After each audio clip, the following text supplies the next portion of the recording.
திமுக அதிமுக இரண்டு கட்சிகளும் 60 ஆண்டுகளாக அதிகாரத்தில் இருந்து விட்டது. இனி அவர்கள் வந்து செய்வதற்கு என்ன இருக்கு? 60 ஆண்டுகால ஆட்சியில ஈரோடு மாவட்டம் முழுக்க குப்பை மேடுகள் தான் அதிகமா இருக்கு. அப்போ அந்த குப்பையை சுத்தம் செய்கின்ற வேலையை நாங்கள் செய்து வருகிறோம், தொடர்ந்து செய்வோம். இன்னும் இந்த குப்பை மேடுகள் இன்னும் மலை போல இருக்கு, தீரவில்லை. மக்களிடம் வாக்குறுதிகள் கொடுக்க வந்தவர்கள் அல்ல நாம் தமிழர் பிள்ளைகள், மக்களின் நிம்மதியான வாழ்வியலை உறுதி செய்ய வந்தவர்கள்.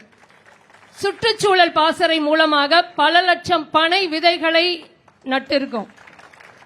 மறுசுழற்சி செய்ய இயலாத நெகிழி குப்பைகளை பச்சை மலை, பவளமலை, திண்டல் மலை உள்ளிட்ட மலைகள் முழுவதும் ஈரோடு மாவட்டம் முழுவதும் சுத்தம் செய்து செயல்பாட்டின் மூலமாக மக்களுக்கு நெகிழி பயன்படுத்துவது எவ்வளவு ஆபத்து என்கின்ற விழிப்புணர்வை நாங்கள் ஏற்படுத்தி இருக்கின்றோம்.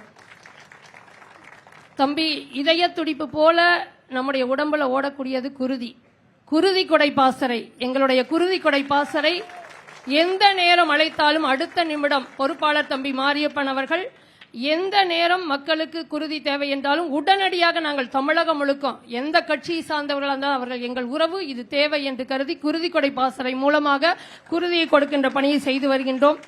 மதுக்கடைகள் நீக்க பல போராட்டங்கள், மொத்தமா மகளிர் பாசறை முழுக்க மனு கொடுத்த ஆட்சியர்கிட்ட அது அரசின் கொள்கை முடிவு என்று சொல்லிவிட்டார்கள். ஆனாலும் தனிப்பட்டு போராடினோம். கோபி வாய்க்கால் வீதியில் இருக்கக்கூடிய மதுக்கடை அகற்றினோம். மக்கள் பாராட்டு தெரிவித்தார்கள். அதே போல கோபி வெள்ளைப்பாறை பகுதியிலும் போராடி இருக்கோம். அந்த பொறுப்பாளர் விரைவில் அகற்றிக் கொள்கிறோம் என்று உறுதி கொடுத்திருக்காங்க. அதே போல ஓடத்துறை ஊராட்சி ஆனைமடை பகுதியில் மக்களோடு நின்று போராடினோம். ஆனால் அங்க எடுக்கல. ஆனா அந்த பகுதியினுடைய மக்கள் கிட்ட நான் தனிப்பட்டு போய் சொன்னேன், இந்த மாதிரி வருமானம் இல்லை என்றால் கடையை நிறுத்திடுவாங்க, இது விவசாய பகுதியா இருக்கு, முக்கியமான இடமா இருக்கு என்று அந்த ஊர் மக்களுக்கு சொன்னேன். உண்மையிலுமே அவர்கள் வாங்கவில்லை, வருமானம் இல்லை, அந்த கடையை எடுத்து விட்டார்கள். கட்டிய கட்டடம் மட்டும் இருக்கிறது. விவசாய நிலங்களில் பாதிக்கின்ற சாராய போத்தல்களை வீசுவது தடுக்கப்பட வேண்டும் என்று ஆட்சியரிட்ட மனு கொடுத்தோம். அதுக்கு வெற்றியும் கிடைத்திருக்கிறது.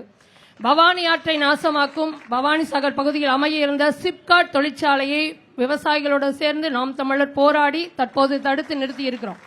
பெருந்துறை சிப்காட் தொடர்ந்து போராட்டம்.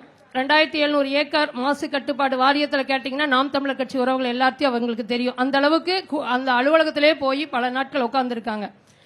ஆனால் இன்னும் சிக்கல் இருந்துட்டு தான் இருக்கு, தீர்ந்த பாடில்லை.